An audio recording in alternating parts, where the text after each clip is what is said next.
Cuma yang jadi satu masalah adalah gue nggak tahu sih ini masalah atau bukan.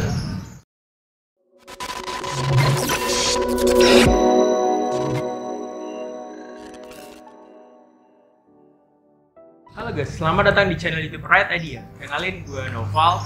Jadi di channel ini gue bakal mencoba untuk coba-coba sharing ngasih informasi terkait tunggangan otomotif khususnya motor, dan juga informasi-informasi mengenai ide-ide modifikasi. Jadi di channel ini gue bakal coba untuk mendokumentasikan seluruh kegiatan modifikasi gue, supaya gue nanti bisa ngasih review, harga-harga, informasi, dan juga tempat pembeliannya. Dan di sisi satu ini, gue bakal berfokus ke bike project gue yang mungkin udah gue jelasin sedikit di teaser sebelumnya. Mungkin kalau yang belum tahu bisa dilihat di teaser sebelumnya, sebelum video ini, yaitu Vario 150 gue, Vario 150 2019. Dan di episode 1 ini gue bakal memperkenalkan sedikit lebih detail tentang motor gue, apa aja yang udah dipasang, terus juga tentang mereknya, harganya, dan juga bakal target ke depannya itu mau apa lagi nih di modifikasi ini. Semoga gue bisa memberikan banyak manfaat di channel ini. Pokoknya cek terus lah. Langsung aja kita bahas Vario ini. Oke, ini Varionya, Vario 150 2019. Usianya kurang lebih udah 1 tahun 3 bulan. Gua pakai ini untuk harian, tiap hari pergi bolak-balik ke kantor. Jaraknya sih nggak terlalu jauh, perkotaan macet-macet itu. Dan ini udah mulai berasa gredek-gredeknya. Kalau mungkin pengguna Vario pasti itu tahu gredek-gredek Vario. Jadi gue mutusin untuk mulai modifikasi itu, mulai dari oprek-oprek transmisi, CVT-nya, dan lain-lain, roda dan lain-lain. Pokoknya gue mau ngejadiin motor ini sih speknya cukup untuk harian. Tampilannya ala-ala proper racing look itu. Pokoknya itulah historinya motor ini. Langsung aja kita bahas mulai dari depannya aja yuk, kaki-kaki depannya. Oke, untuk kaki-kaki depan, ban depannya gue itu ganti jadi Michelin Pro Street. Ukurannya gue naikin 1 step jadi 100 karena dia standar depannya dari 90. Gue sebelumnya coba bandingin antara mau ganti Michelin atau Pirelli. Harganya juga nggak jauh beda. Mungkin dia alurnya kali yang sedikit beda. Pirelli itu lebih agresif menurut gue, dan Michelin ini sih memang agak lebih racing sih menurut gue alurnya. Dan gue juga baca-baca reviewnya, alur dari Michelin ini sih cukup bagus buat dia katanya jalur air ya. Nanti coba gue jelasin lagi deh di review berikutnya tentang ban ini. Terus untuk velgnya juga gue masih standar. Kemungkinan bakal gue ganti di project-project berikutnya. Ini sih bakal gue ganti karena buat gue sih Vario 150 2019 ini velgnya tidak lebih bagus daripada Vario sebelumnya yang palang-palang, mungkin kalian tahu lah kayak gitu. Ini juga ada sedikit galu buat nambah tampilan. Untuk cakramnya juga masih standar, kemungkinan bakal gue ganti yang floating juga nanti. Untuk shock depannya juga masih standar, kemungkinan juga bakal gue ganti. Kalipernya juga masih standar, nanti bakal gue ganti juga. Dan juga untuk selang remnya ini udah gue ganti yang KTC yang ukuran 93 cm. Karena kalau untuk Vario itu dia selang remnya butuh untuk panjangnya 90 sampai 100. Kalau nanti misalnya pendek dia nggak cukup, panjang juga bakal jadi tampilannya kayak gitu. Terus spakbor depan juga masih biasa. Terus naik sedikit ke bagian winglet, gue pasang winglet di sini. Keren sih buat gue, sistem ketemu karbon gini. Buat tampilan juga makin oke. Untuk aerodinamisnya gue juga nggak tahu apakah sengaruh itu atau enggak. Kemudian naik lagi ke bagian lampu juga masih standar.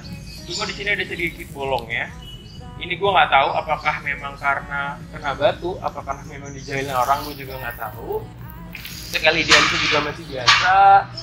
Dan juga ya so far untuk bagian depannya itu aja sih. Oke, kemudian lanjut ke cockpitnya.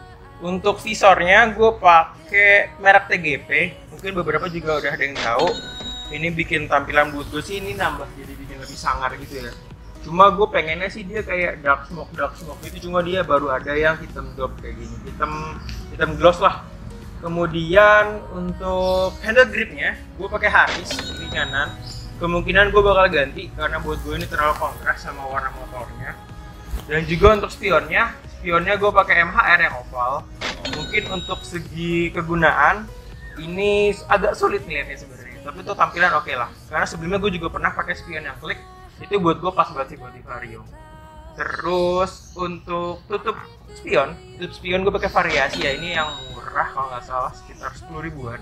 Gue nutupin supaya nggak karatan dalamnya.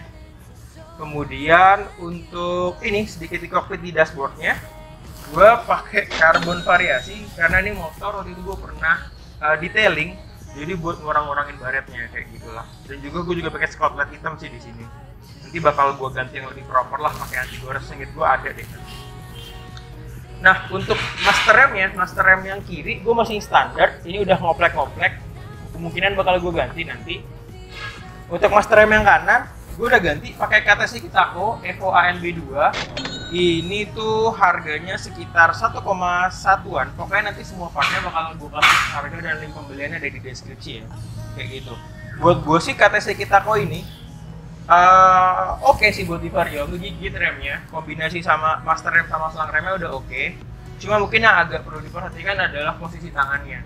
Dia itu agak beda dikit sama master rem Vario yang standar. Kalau master rem Vario yang standar, mungkin dia agak lebih miring. Tapi kalau master rem KTC dia agak lebih tegak. Jadinya di sini bakal lebih terpengaruh nih. Maksudnya bakal lebih agak pegel sih awal-awal. Tapi lama-kelamaan bakal terbiasa sih menurut gua kayak gitu. Nah, terus terkait coakan nih, terkait pemasangan, nanti gua bakal bikin lebih video detailnya deh. Pokoknya untuk cockpitnya itu aja yang udah ada di motor gua. Nah, ini yang tadi gue bilang, kalau misalnya lo masang KTC Kitako Evo ANB2, lo bakal ada sedikit coakan nih di sini, sedikit supaya dia bisa masuk ke dalamnya. Karena ini sih awalnya orang bilang PNP, tapi agak sedikit dicoak sih, nggak terlalu kelihatan, tapi mungkin bisa jadi pertimbangan juga. Kalau misalnya kalian masang master rem di Vario, itu bakal ada coakan. Gue juga nanya waktu itu masang master rem RCB, begitu juga, bahkan coakannya katanya lebih gede untuk tempat tabung minyak remnya. Tapi kalau untuk ini gue pakai tabung minyak rem yang RCB, pas banget buat di Vario ini dan juga dengan KTC-nya. Dia juga selangnya lebih nggak ketekuk. Karena gue sebelumnya pakai yang KTC itu ketekuk banget dan sedikit ada keluar minyaknya. Pokoknya pas banget lah pakai ini. Terus juga kalau misalnya kalian pasang KTC kita kalau ini, itu tuh dia bakal lepas kabel lampu remnya. Jadinya kalian bakal harus beli switch rem deh kalau nggak salah, gue udah baca, supaya tetap bisa ketika kalian rem, lampu belakang remnya itu tetap nyala. Untuk bagian belakang sebelah kanan, knalpotnya masih standar, bakal gue ganti nanti untuk yang racing bulut-bulut adem gitu. Gue juga udah ada beberapa list mereknya, jadi bakal gue review juga knalpotnya. String armnya juga kemungkinan bakal gue cat. Terus cover radiatornya gue pakai Tam Project. Buat gue sini udah oke banget, chrome-nya dapet, buat juga dapet, langsung plug and play banget. Terus selang radiatornya gue juga masih standar, belum tahu bakal diganti atau enggak. Terus juga hager bawahnya gue pakai merek TGP. Buat gue ini sih nambah looks banget, dia jadi kelihatan lebih racing. Gue juga ngelepas karet pembatasnya di sini, jadi seolah-olah langsung antara jarak atas sama bawah itu lebih kelihatan gapnya, biar kelihatan ala-ala agresif gitu. Kemudian untuk bagian belakang sebelah kiri, untuk shocknya gue masih standar. Nanti juga bakal gue ganti, ini gue bakal review semua lah pokoknya penggantiannya. Untuk misalnya roda belakang gue juga naikin satu step, masih Michelin Pro Street juga. Ini itu jadi 110. Buat gue sih ukuran ban 110 sama 100 di depan itu udah pas banget buat Vario ini. Yang tadinya gue masih ngerasa ngejegrek di posisi tidur atau jalan yang gak rata, itu gue nggak pernah ngerasain lagi pakai ban ukuran segini. Jadi buat ngelindungin bawahnya juga, ngecek bawahnya juga kayak gitu. Velg belakang gue juga masih standar, kemungkinan bakal gue ganti. Oh ya, gue juga lupa tadi gue belum ngebahas spakboardnya, spakboardnya gue juga masih standar, lampu sen masih standar. Untuk bagian belakang ini kayaknya gue nggak bakal ngasih banyak perubahan karena ini penggunaan harian. Kalau mungkin gue sedikit bahas, kalau pakai Ninja RR spakboardnya itu, kalau becek itu bakal kena belakangnya. Nanti gue juga mungkin bakal sedikit ngasih informasi terkait itu. Jadinya untuk spakboard belakang sih gue akan tetap standar. Kemudian untuk air scoop-nya gue masih pakai merek Veloscope. Kalau gue baca reviewnya sih ini cukup oke lah buat ngasih masuk aliran udara ke dalam, walaupun memang sedikit agak resiko nih katanya sih. Tapi so far gue menggunakan Veloscope ini sih belum pernah ada efek negatifnya lah kayak gitu. Untuk air filternya gue juga masih pakai standar, ada kemungkinan gue ganti, tapi masih gue pikir masih jadi bahan pertimbangan. Nah, kemudian kita masuk ke bagian yang cukup penting nih buat motor Vario nih, yaitu transmisi CVT-nya. Untuk transmisi CVT-nya gue itu udah ganti pakai full upgrade by Astro Custom. Gue beli sekitar 800 ribuan. Itu impresi pertama yang gue rasain setelah gue ganti adalah gredeknya hilang banget, tenaganya lebih mantep banget, ngejambak banget. Tapi yang gue kaget adalah mesinnya tuh pas gue gas itu langsung ngeraung gitu.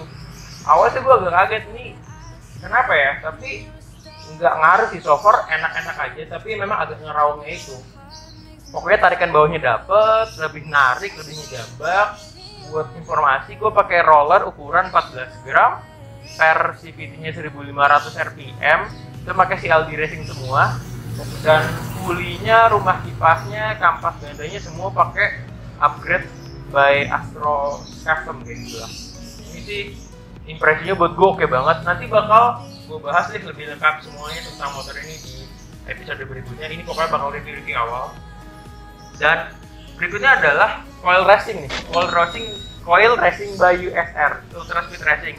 Buat gua, setelah gua masang coil racing di CVT ini, itu kombinasinya pas banget sih. Yang tadinya mesinnya ngeraung-raung, itu dia jadi lebih padat mesinnya, padat tarikannya. Tadi itu gua gas, gua rasa lebih ngaung. Ketika gua pasang coil racing ini, dia lebih padat dan juga lebih mantep lah. Cuma jadi satu masalah adalah, gua nggak tahu sih ini masalah atau bukan. Sebelum gue pasang CVT dan coil racing ini, gue pernah ngerasain top speed di angka sekitar 110 sampai 112. Cuma setelah gue gantinya ini, itu cuma sampai di angka 105. Itu ada sedikit yang hilang tuh kayak gitu. Cuma gue nggak tahu apakah hilang karena CVT-nya atau karena ukuran ban yang kegedean, gue juga belum tahu. Oke guys, sepertinya cukup untuk pembahasan di episode 1 ini. Jadi kita udah ngebahas mulai dari depan, belakang, dan juga cockpitnya, jeroannya sedikit kayak gitu lah. Di review ini sekian yang udah gue bahas, tapi mungkin nanti di episode berikutnya gue bakal sedikit ngebahas lebih dalam lagi terkait apa yang ada di motor gue. Pokoknya semua yang udah gue bahas tadi bakal gue kasih informasi pembeliannya, harga dan juga lokasinya di link deskripsinya. Pokoknya dicek aja, diikutin terus episode-episode berikutnya. Jangan lupa like, subscribe, dan komen supaya kita bisa terus diskusi dan juga ngobrol-ngobrol, sharing-sharing. Pokoknya gue berharap gue bisa ngasih banyak informasi yang bermanfaat buat kalian. Oke, gue mundur diri. Wassalamualaikum warahmatullahi wabarakatuh.